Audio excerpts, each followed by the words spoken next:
All right, that's much, much better. Give her a round of applause for our president, Mary Ellen Jakowski.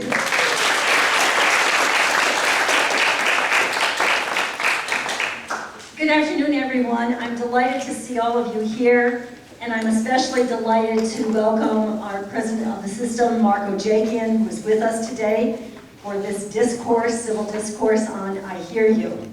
It is my pleasure now to introduce our panelists. Our moderator for this event is Ed Derr, who is out in the hall directing traffic and looking out for Senator Cathy Osten. We have Mark at the end of the table. Next to Mark is Gomes, who happens to be the director of Norwich Social Services. We have a student, Arieanna Ramos, who is a student here at Three Rivers. Let's hear cheers for students of Three Rivers. We have Celeste Arrieta, who is an associate professor of foreign languages here at the college.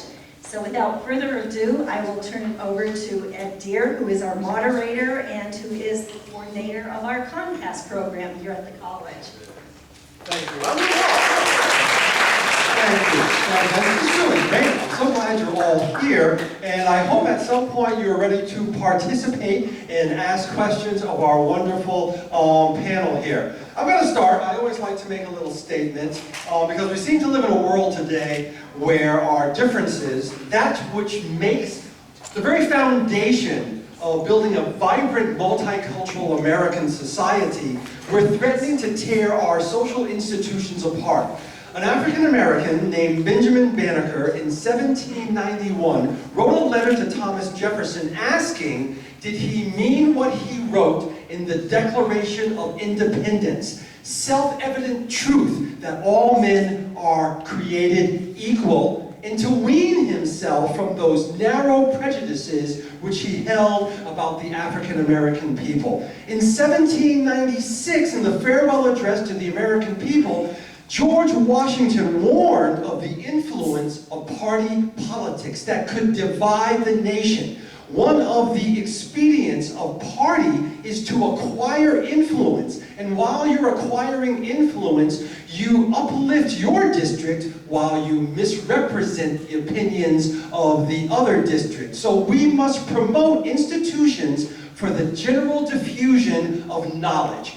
Government must give force to that public opinion, but it is essential that the public opinion should be enlightened. So I would say that today, 225 years later, we seem consumed with such anger, with such frustration and prejudice against all those people who are different than us, that we are violating the Constitution that holds our nation together. We need to uphold our freedom of speech, our freedom of press, and those rights and responsibilities that make us a great nation. We have vicious stereotypes about people of color, about immigrants, the gay and lesbian community, non-Christians, and we continue to engage in sexist attitudes towards women and even disparage people with disabilities and dismiss our senior citizens as useless burdens to society. Our American political institution of democracy, speech, press, the right of the people to peacefully assemble and to petition the government for a redress of grievances seems lost in our vicious attacks on one another, charged with anger, resentment, and a seeming desire to silence those people who do not look like us, who do not sound like us, and who may disagree with our opinions. We need to heed George Washington's advice. All public opinion should be heard and respected. And the only path to unity is respect for those who you may disagree with. So, I'm prepared to hear you. Are you prepared to hear our panelists? Yes. Come on, are you prepared?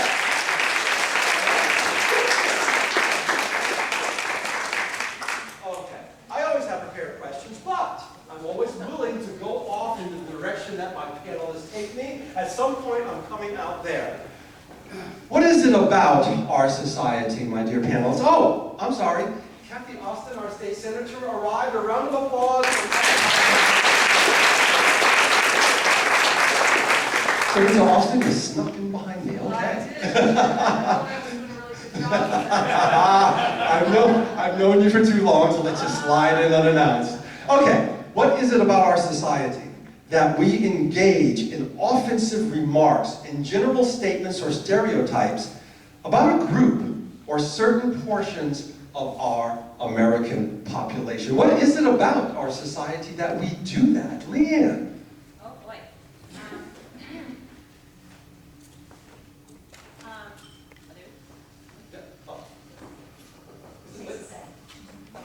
Hello. Yes.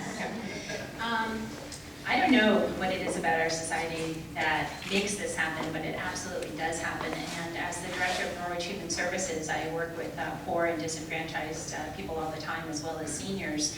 And for me in particular, those are groups that I constantly see disparaged and talked down about and talked down to the extent that I feel that my agency has been almost persecuted by city government in the way that they fund different programs. I think it's because of the population that we serve that they don't feel that those people deserve the same types and levels of services that we would offer to other people. But I think that this topic could not be more timely. I think we all know what's going on in the political arena. I think we all know what's going on with the Black Lives movement and things like that. And I think one of the most important things for us to do as a society is to stop talking and start listening. If we cannot sit down and listen to somebody with an opinion that is different than ours, we will never open our minds, we will never expand our knowledge and I don't even want to say tolerance, because we all should have tolerance, but we will never understand where the other point or person is coming from. And I think that is the key to what we all need to do, myself included. I think we all have these implicit biases, and frankly, I feel a little bit sorry for white males right now, because I think that's the only group that you can, say something negative about and people don't automatically get their back up. I think that we all have to sit back and say, what am I saying? What am I doing? And let me listen more than I'm talking so that I can expand my horizon. Okay. President Ojakian, would you like to also add to that? Yes, I would, and good afternoon. It's great to be back here at Three Rivers. Although I'll tell you a funny little joke. During the budget discussion, I think maybe I told this to the president. The president of the Senate, Marty Looney, came up to me and he goes, things are so bad, we had to rename Three Rivers to Two Rivers and a Brook. And I said, well, put more money in and maybe we can be Four Rivers, all right? But first of all, it's great to be here again. I just want to follow up on what Leanne said. As a person that oversees the 17 colleges and universities in our public system of higher education, I thought it was important early on when school started again to make a statement about tolerance, about hearing other people's conversations. And that's why we started the I Hear You campaign, which I'm sure all of you saw the video and received some literature about it. As I traveled around, I was really amazed at the diversity of our schools. Different ethnicities, different religions, different races, different sexual orientations, different gender identifications, ages, political spectrums. And it was because of that diversity, I felt that we needed to celebrate that diversity and explore that to the greatest degree possible. So my point, as I looked at the political narrative going around in our country, was to basically say, we need to encourage on our college campuses these kinds of discussions. Discussions that may make you feel intellectually uncomfortable, but it's only through those conversations that we're able to grow. But people need to have those conversations without fear for their physical safety, not for their intellectual safety, because we can't always operate in an intellectual safe zone, so to speak, but really feel free from sort of physical and personal attacks. The hardest thing, as Leanne said, that you can do is listen to somebody when you are totally opposed to their opinion. I used to be involved in the political world when I was the governor's chief of staff, so I was able to actually have an impact on the political world here in Connecticut. Now that I'm president of the system, I do no longer have those political activities, so the only thing I can do is go home at night and scream at the television. Right? That is my outlet, is to turn on from from Fox to CNN and just yell at both sides of the equation. So I want to just encourage everybody to have those tough conversations, but to really listen. As I've been traveling around, really promoting this I Hear You campaign, I've seen students listening to other students. I've seen students come out of their comfort zone, and when they might disagree with what is in the mainstream, they're willing to express that opinion without fear of any sort of repercussions. I know it's hard, but if you learn to do that when you're in school, it's a skill you will take with you when you move on with your life, when you enter the job market, which is a very different job market than when I entered the job market in the Civil War. It's a very, very different, more diverse job market. And when you start a family and when you you're going to need to have those skills of listening and understanding and ultimately tolerating. So that's my opening. Excellent. Thank you very much. Thank you. Oh, yeah. Come on. Okay. Senator Osten, I've known you for a while, we've spoken, and I know that you'll have something really good to say concerning this. We have stereotypes within our community. Gay people influence young people to change for same-sex relationships. Women are too emotional to be CEOs with large corporations, and they can't be soldiers, and they can't be officers in the armed forces. We have African Americans selling drugs in the inner city, and that's all they do, and they're abusing the welfare system. And we have Mexican immigrants coming across the border, bringing drugs, and they're murderers and they're thieves. Where do these stereotypes come from, Senator Osten? How do we deal with this kind of vitriolic attacks on the people of our nation? So thank you very much for inviting me here today, because I think, as President Ojakian has said, that and Leanne has said that it's timely for these discussions to happen. So I guess I've broken a lot of these already, because I didn't know that you were supposed to be emotional, and I was in the Army, and I worked in the Department of Correction, and so I really didn't know that women weren't supposed to do those things, and I guess I did them anyways. Maybe I cried a little bit, I don't really remember, because I was always told there's no crying in the armed forces, and there's no crying in jail, and et cetera, et cetera. But I think the stereotypes are real, and I think that in part this question relates to the first question. And I've been going back and forth, but I think part of our stereotypes are developed through many of the social media platforms today that are filled with anonymous conversation where no one takes responsibility for that conversation. I think that that's something that we really have to start looking at, is owning up to what we're saying and recognizing that our words hurt people. I know that sticks and stones break bones and words don't, but actually they do. I think words are material, and I think that words matter. When I worked in the Department of Correction, and this is something that I fought against completely, was that many of the people that worked there were white men, and developed their attitudes towards either females in the women's prison or to minorities in the male prison by the disparity between what I would say the correctional staff were in comparison to the inmate population.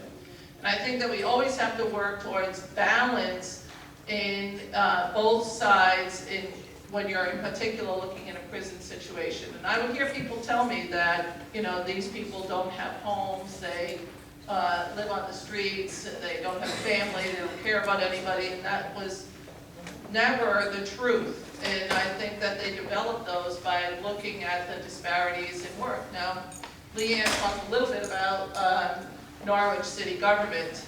So I have done some statistical analysis on the Norwich city government disparity.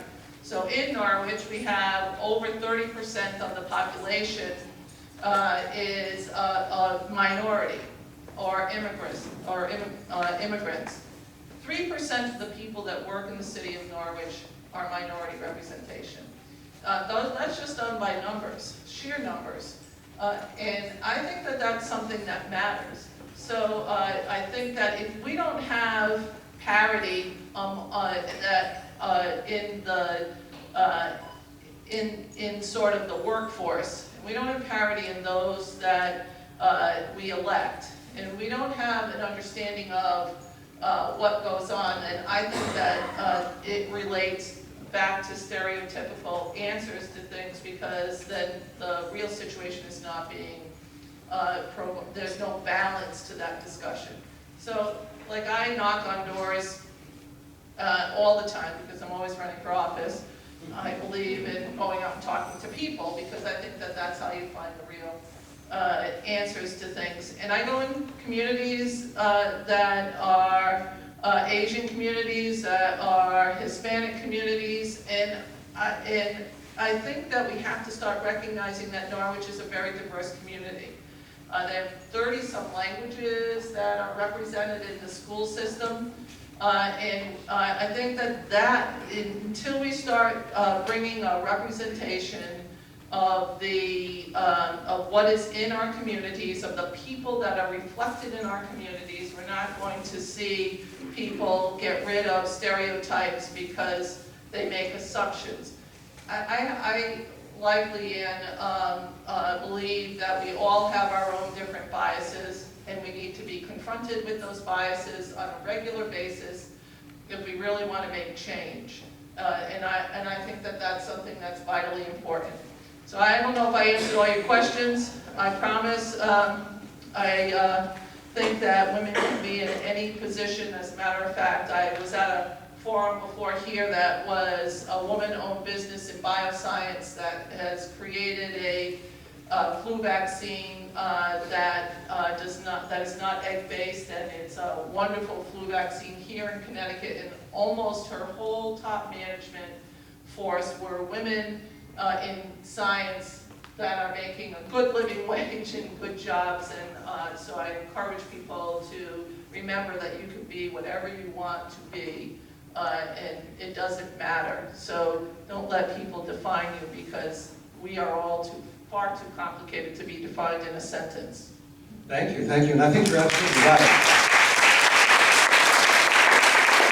I think you made a good point about the stereotypes coming out of the correctional facilities, thinking that everyone of that population behaves in that manner. And the fact is, minorities are overrepresented within the correctional facilities, but there are complicated reasons for that, including issues within the inner city, issues of poverty, and issues of inequity. And it's a perfect thing you said also about not being represented in the workforce. That was a huge point, Senator Osten. Okay, I'm going to go down to the end to my student and to Celeste, Arrieta, for both of you.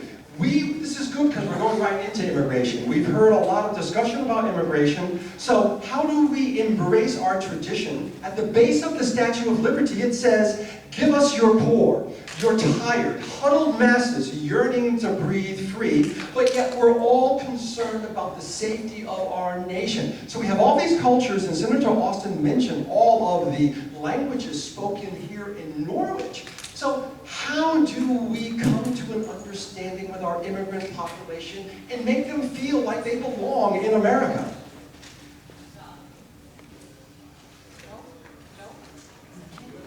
Hello? Okay, perfect. So, yes, of course, I have something to say about foreign languages, right? So I will start by talking a little about a question I usually get from my students, and it's why do we have a foreign language requirement in college, right? Why foreign languages are a part of liberal arts education. And there are many layers in this answer. So one, I will start with language itself, and I will say the language is a code, it's an agreement between people, it's only that, and the goal for language is communication. So in order for communication to happen, of course, we need to understand the language, we need to understand our code. There's another layer on that too, and it is diversity in language. And we have diversity in every language. For example, I teach Spanish, and there are 22 different countries in the Spanish-speaking world. And of course, in each country, there is diversity in language. But we have that here in the US too. We usually in our classes, in our Spanish classes, talk with my students about there's so many words in the US for a sandwich. So in different parts of the US, the sandwich is called different. So of course people will need to understand what word is used in each place, but what's your tool as a person that maybe doesn't know, and maybe you don't know how they call the sandwich and you really want to order a sandwich. What would you do? Basically you ask politely, respectfully, and that's what you do. So that's the very concrete tool for that. On another layer, we have also culture, and that's also part of our foreign language program. In order to fully understand a certain population and the language itself, you need to go through culture. You need to understand the context, you need to understand that. And I would say that's a very, very concrete tool for each one of you to basically be aware of the other people, culture, basically learn, educate yourself, learn about your own background, because this is another thing we do whenever my students are learning about nationalities and they have to learn the nationalities in Spanish. I usually tell them, think about your own background, think about your family and how many nationalities you could name in your family. And it's usually very surprising. They surprise themselves that they can mention even 5, 6, 7 different backgrounds in their own history. So that's important, but also through education. Learn about yourself, learn about other cultures, ask respectfully, again, with respect, politely. You don't understand. Talk about your co-workers, the people in your family. I would say that's a very, very concrete tool. Learn education, and that's exactly the reason why it is included in liberal arts education, to open your minds to a new perspective, to a new way of seeing the world, because that's basically a language, and that's why it's so hard to learn, because we are sometimes so used to a certain paradigm, to a certain way of seeing things, and it's hard to challenge yourself to see from using your empathy and seeing from other people's point of view too. But those are, some tools, asking, being respectful, and going beyond than the respect or the tolerance itself. Learn. Be interested in learning about other people. Be aware. Awareness is the key word in this. And I hope that answers. Do you want me to pass this? Yes, please. Give it to our student, Arieanna Ramos. Yes.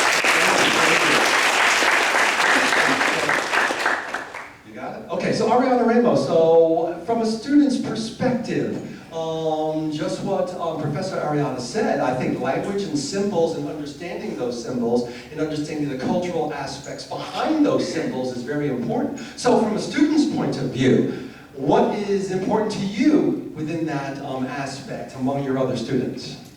Well, I actually am Puerto Rican, and so I do understand how hard it is to be put under these stereotypes and be targeted, and it's extremely difficult. I think people judge and pretty much criticize what they don't understand.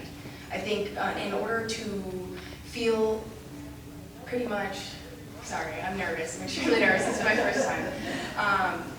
In order to understand everybody's position and everybody's culture and where they're from, you need to put yourself in that person's shoes. You need to understand how they may feel in a time like this right now, and how hard it would be to watch something like that's happening on the news, happening to your family, and how it would feel to be pretty much, you grew up in America your entire life, and somebody tell you you need to get documented, or you're an immigrant when you don't know anything else. All you know is this. I think understanding is the most important part. People love to criticize what they don't know. I think it's based on emotion. I think people grow up and they're not taught, so it becomes like an ignorance almost, that they just don't understand, so they're not going to bother to learn. They're not going to bother to put themselves in another person's shoes and really feel how that person would feel.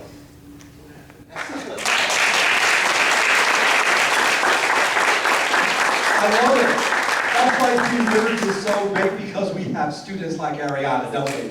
Yes, yes.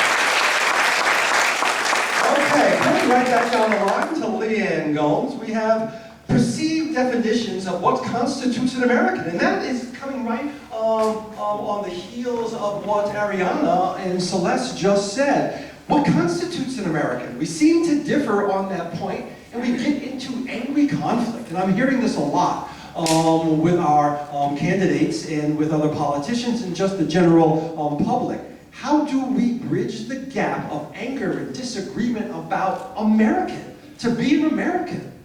I think we all have to remember where we all came from, and I think we all need to go back in our generational history. My grandparents came from the Cape Verdean Islands and were here. I know many of you have parents that have come from other places. If you're an American Indian, maybe you're the original American, but I think everybody else needs to take a look back at how their family came and appreciate those differences. As Arieanna was talking, I agree so much with what she said, that I think a lot of the discourse comes from fear. And we are, we're always afraid of someone who's going to push us down the totem pole. And I remember learning this in psychology or anthropology or something about every, there's kind of a totem of society, and who's at the top and who's in the middle and who's at the bottom. And we're afraid of that new group coming in and displacing us and either pushing us down or not letting us rise to the level where we feel that we are at. And I just always remember this book, I don't know if anybody's read the Celestine Prophecy, but it's kind of a crazy book, but the one thing that stuck with me was that, I don't have to suck energy from you to feel good about myself. Right? And I think that's a lot of what goes on, that we feel that there's not enough for everybody, that there's not enough resources and good jobs and status and everything. So I have to make you feel less for me to feel better. And I think that's wrong, and we all have to know that, when I lift you up, I lift everybody up. All rising tides lift all boats, right? We all have to lift everybody up. We will all rise together, and we will all fall together. And I think those are important lessons for us to learn. Absolutely. That's excellent. Absolutely.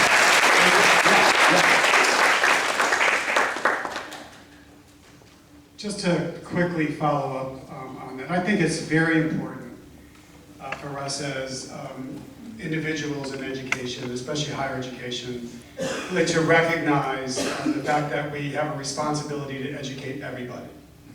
Whether you were born here, whether you came here legally, or whether you're undocumented, whatever your status is, we have an obligation to provide an education to you if you choose to go down that path. We're very lucky to live in Connecticut, by the way, because of that. Early on in 2011, the state of Connecticut passed the DREAM Act, which allowed undocumented students to go to our colleges at in-state tuition rates.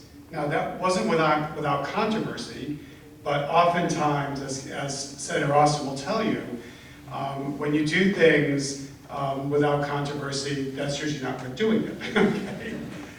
So we were able to do that. We're still fighting to get the ability for undocumented students to get institutional financial aid. It passed the Senate last year. We're hoping to pass, in the House this upcoming year. I've been in this position a year, and I can just tell you, one of the most rewarding experiences that I've had was a couple weeks ago. The state of Connecticut and Eastern Connecticut State University partnered with a nonprofit national foundation to provide 47 out-of-state students. They came from students that wouldn't allow them to go to school or get in-state tuition. They're called locked-out dreamers, to come to Connecticut and get their education for 4 years guaranteed. Connecticut stepped up to the plate and was the first state to agree to do that. And sitting with those young men and women who were were so appreciative of the chance to get out of the cycle of poverty they were living in Georgia and in North Carolina and in Mississippi, and come to Connecticut to try to achieve their dream. I was literally, had tears running down the side of my face to see people so gratified. And the next day I was asked to go on one of the conservative radio shows in that part of the state. And my staff said, "You can't do that, you can't do it." And I said, "Watch me." So I went on the radio station and got a lot of nasty call-ins from people who said, "We can't let them go to school. It's our tax dollars." Well, first of all, it's not your tax dollars, it's private donations. I left that interview thinking to myself, when people are this angry because they're ignorant, I'm doing the right thing. The state of Connecticut is doing the right thing. So as long as I'm head of the system, we will continue to work to make sure that everybody has an opportunity for an education, no matter what your immigration status, no what your ethnicity, no matter what your sexual orientation, you are welcome at our table.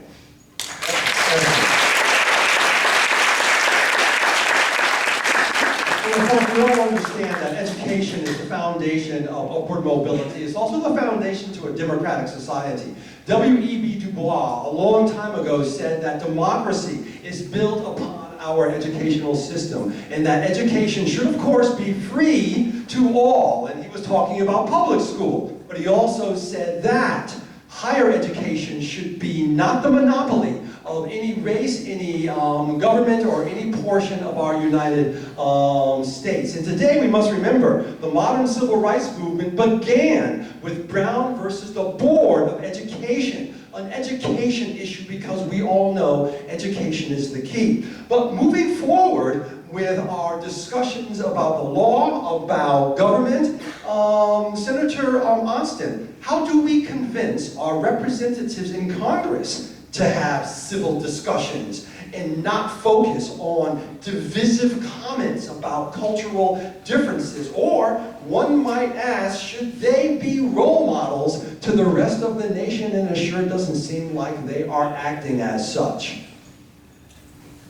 So you're not talking just about Congress, you're talking about the presidential election? Is that what you're doing? I'm talking about politics. General?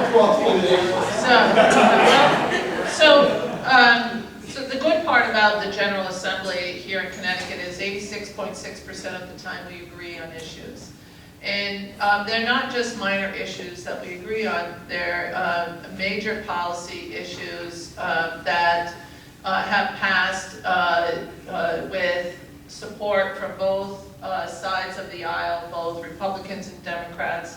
As a matter of fact, often the bigger conflicts are between the House and the Senate, because the House tends to have the smaller, they have 25,000 people that they represent, and the Senate has 100,000 people that they represent, each senator.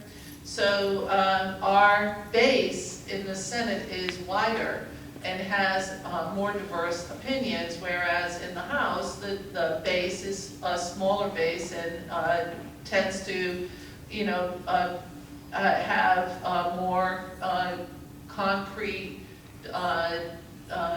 feelings on some of the issues that are there. So I think that you have to know what you're actually talking about. The same thing at the federal level. We have 2 senators for every state, but the House and Congress is decided by the population of that particular state. So that is, and many, I think if I was going to do one thing that would change this, it would be to get rid of the gerrymandering that has happened in regards to the congressional districts, because you could be, in some districts, you could be as progressive as you want to be, and you could pass only progressive legislation, but you have no reason to talk to any of the conservatives because your district is only filled with progressives. And conversely, if you live in a very conservative district, you have no reason to talk to anybody on the other side because you're always going to get elected. And years ago, without the current practice of gerrymandering, we would have to compromise. And I don't think either progressives or conservatives have all the good ideas on either side. I think a lot of times if you get people, respectful people in the room together to come up with good policy, that it reflects the wishes of the people in the United States. And you know, I'm a fan of Barack Obama. He's our president, but I'm a huge fan of his wife. And I think that she has done things to bring class and race into the public discourse. And you know, she's a wonderful mom and a wonderful wife, but she's a wonderful representation of women in our country. And you know, her saying, when people go low, we go high, I think is tremendous. I have listened to her speeches, and I think that what she brings to the table is that ability to look at all of us and recognize both the good and bad in all of us. And I think if we had more people like Michelle Obama, you know, it would be nice to see her run for president someday. Really. Oh, she's intelligent, she just has it, that whole package. But I think that to change what we have going on right now, we have to require that discourse to happen. And until that discourse is required, we're going to see more and more comments that are made. You know, I think that we have to go back to respecting some positions. I don't remember the congressman who, in Barack Obama's first State of the Union conversation, said that he was a liar. I just don't think you say that. I don't. You know, there are moments in time when we have to recognize where we are. And we have to recognize the things that that are important. And so, to have civil discourse, you can respectfully disagree, but you don't scream out in somebody's first State of the Union and say that, no matter who it was. I philosophically disagreed with George Bush, but he was our president. I recognized he was our president, and I always gave him that respect, and I would not be disrespectful to him in a public way. I think that it has to happen on both sides of the aisle. So there should be no disrespect from progressives, and there should be no disrespect from conservatives. And I think we have to recognize where we are. And none of us, nobody in my position is there for us. We're there for all of you, and we represent all of you. So that's my opinion. Like I said, I've known Senator Osten for a long time, and I know your decisions come from your heart. I know that, and I know you represent all people. Unfortunately, within our society, you were right when you said that there are those representatives who represent certain constituents. And many of those constituents are very, very angry. They think that certain people are gaining more rights than they have had. They think that there are those through affirmative action. Why are they getting that, but I don't get that? Why are there so many social services when people abuse those social services? And so I think we see disrespect coming from the representatives of those angry people. And I think that happens quite often, and we're seeing that on a regular basis.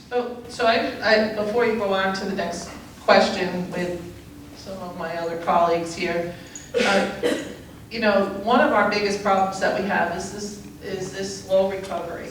People are afraid because it's hard to make ends meet. And you know, I can tell you that the Eastern Workforce Investment Board is saying all of you that are sitting here today have the opportunity to get a good job. Over the next 5 years, we're going to see 25,000 jobs that are living wage jobs in eastern Connecticut with Electric Boat, with Dominion, with 908 subcontractors that supply goods to Electric Boat in healthcare. I know that but this is not a new problem. Martin Luther King said that, and I always looked on him as a union leader.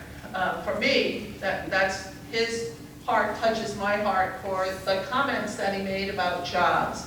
He said that we can pass all the laws to make it fair for everybody, but if a person can't afford a sandwich at the local restaurant, then what have we done?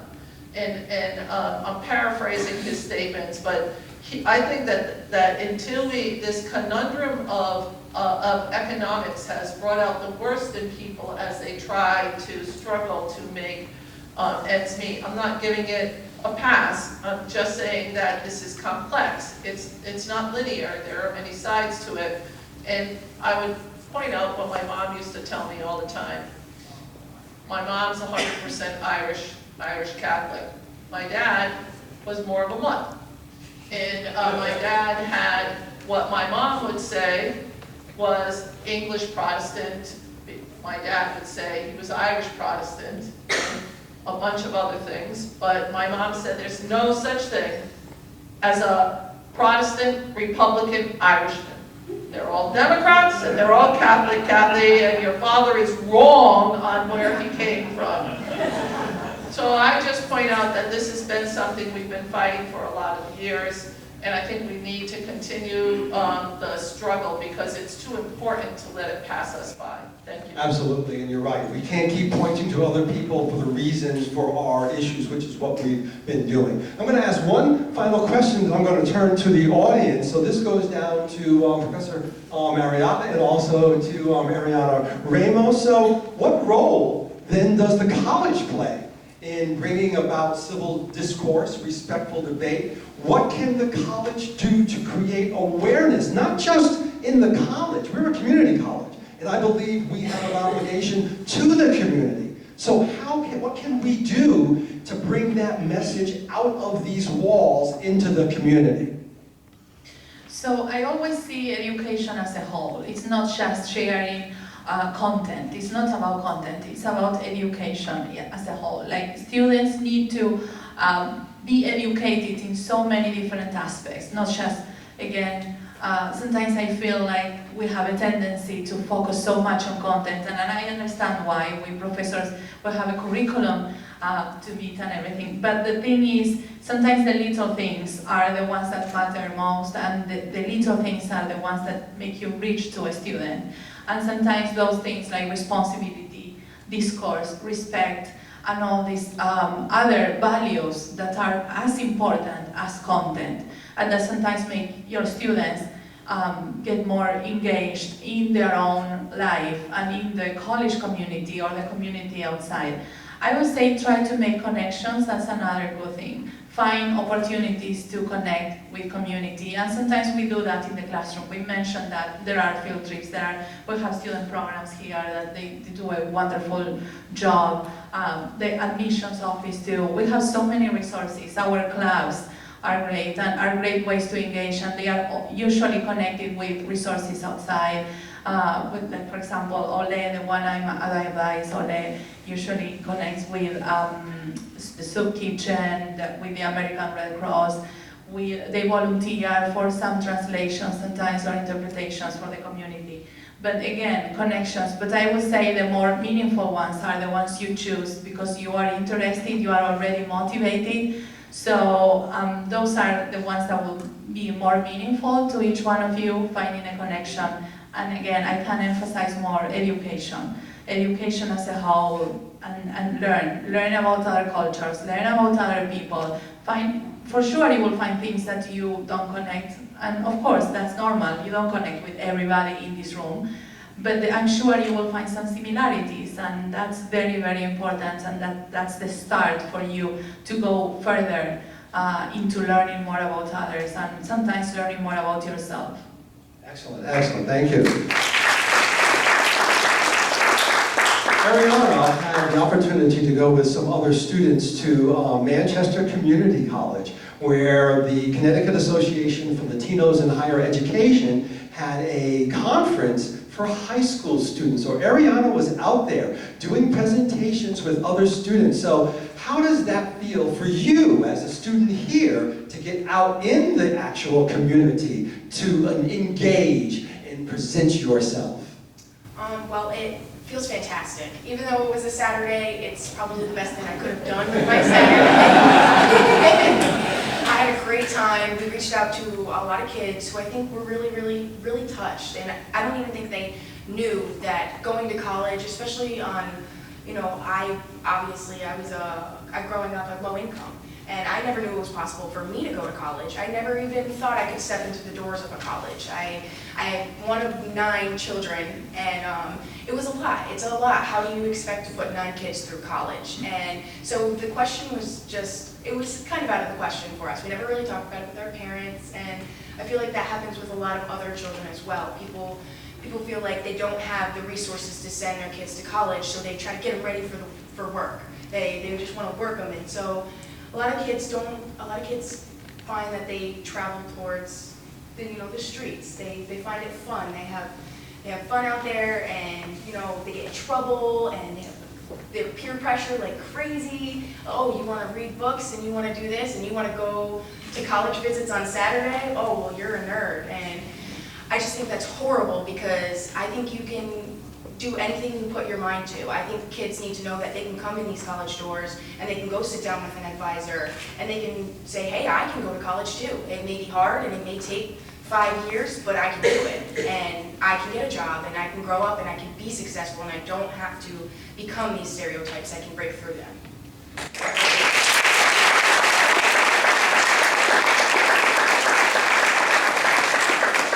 I just can't help it. I'm so prideful. This is our student. Give a round of applause, yes. Okay, ladies and gentlemen, raise your hand. I'm coming out there. Come on. I know you got questions. Excellent, excellent.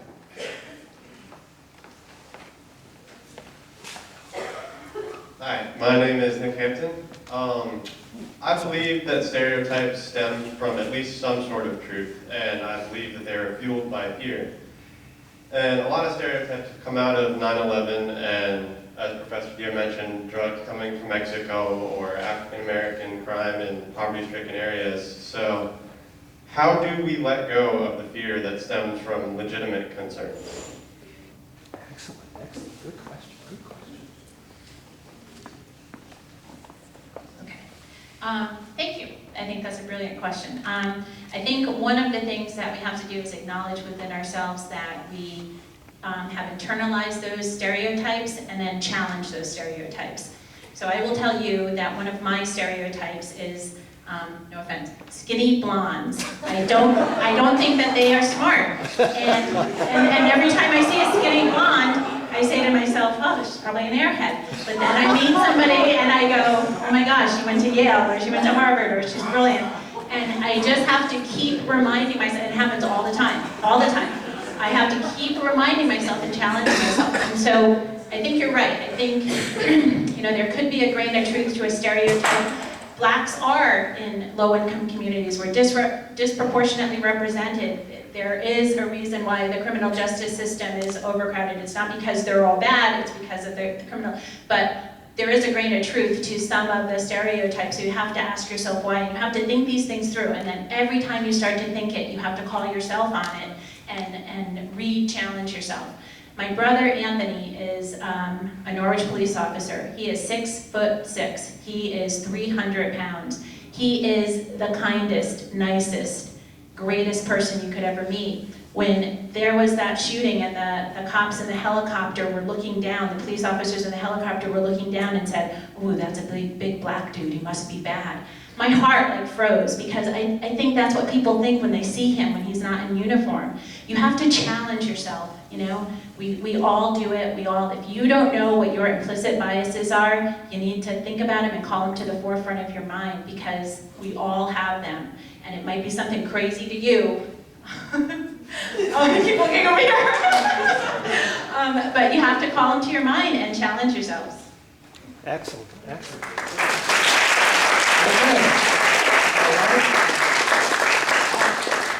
Let's pass this down so she can say what she I'm short.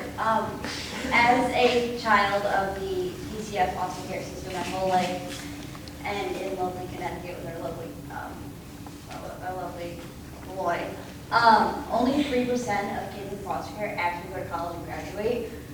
And you're talking about minorities and like African Americans and blonde, short blondes. I'm just wondering, sorry, how. And you talked about the thing that Eastern did. I'm just wondering how you can branch that out to not just, your everyday minority. Because when people think of like foster care kids, let me start trying. Sorry. Like, you're good.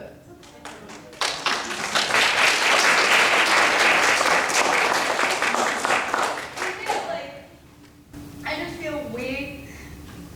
Some of you might be foster, I don't know, but like we get one of the worst like stereotypes because people think, oh, you're in foster care, like you have mental illness, you were abused, you're no good, your parents didn't love you, they didn't want you.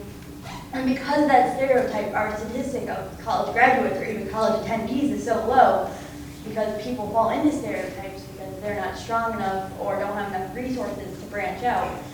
And I'm not from Malloy because of this, but Malloy cuts money like it's, nothing for the mental health care system and like $30,000 a year. And then complains about gun control. Anyway, but I'm just wondering, like, how, yes, it's a broad situation, but how can you make it more centralized to, like, kids like me or us?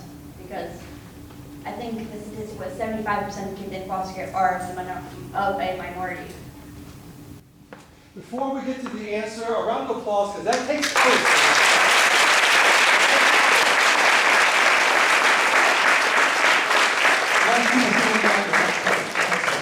So let me just quickly respond, because that is a very, very good question. I think my approach and our approach in our public system is to provide anybody who wants to go to school with an opportunity to go to school. I point out a couple examples of where we have worked, because the question was on immigration, so I wanted to react to that. But I think as a leader of a system, I have a responsibility to treat all students the same, to encourage all students to participate, to provide the funding necessary for all students to be able to access education. We don't at our state level, we don't differentiate based on, whether you're a minority, underrepresented, whether you're in foster care, it's all based on your need.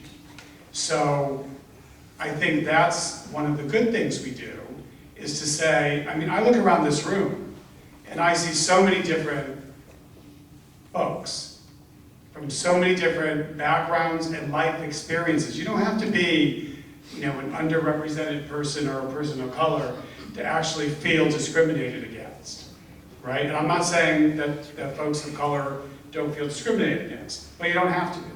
You feel that there's a target on you because of your life experience. Probably in a different way, a gay or lesbian student might feel, a white gay or lesbian student might feel the same way. So just know from the educational component that we will always provide the funding to the extent that we can. And we have to lobby the legislature to make sure we have adequate funding, to make sure that all students have an opportunity to go. And you sharing your experience at your college with an advisor is helpful, because then they can provide you with the tools you will need to be successful. But thank you for sticking with it. I'm so encouraged to see people, young people like you, who have had life experiences unlike others, trying to succeed. Thank you. Okay. Excellent.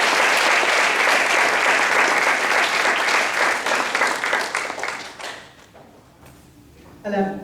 I just wanted to answer your question a little bit and to answer any students who feel either they're marginalized or whatever the situation is.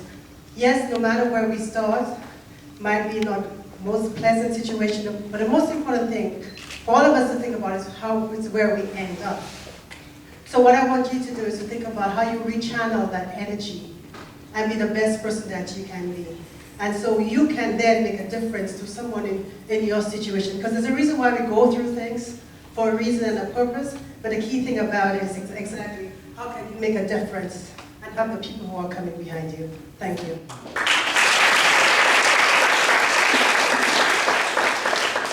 Hello, my name is LaShawn. I've been at Rivers for almost 5 semesters now. I came from corrections.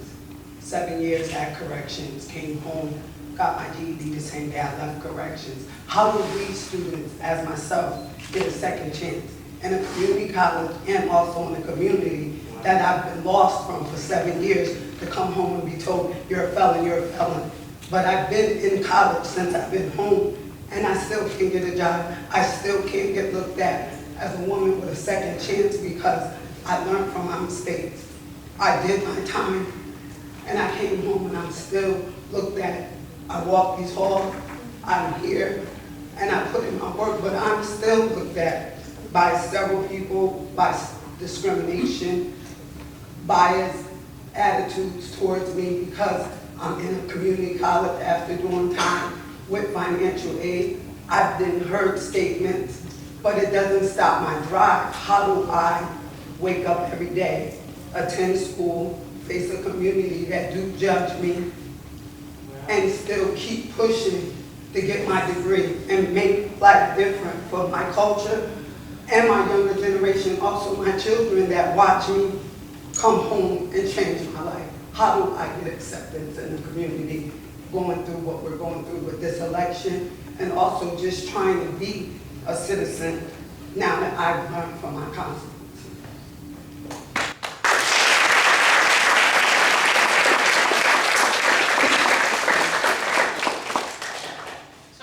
Probably best to me, I worked in corrections for 21 years.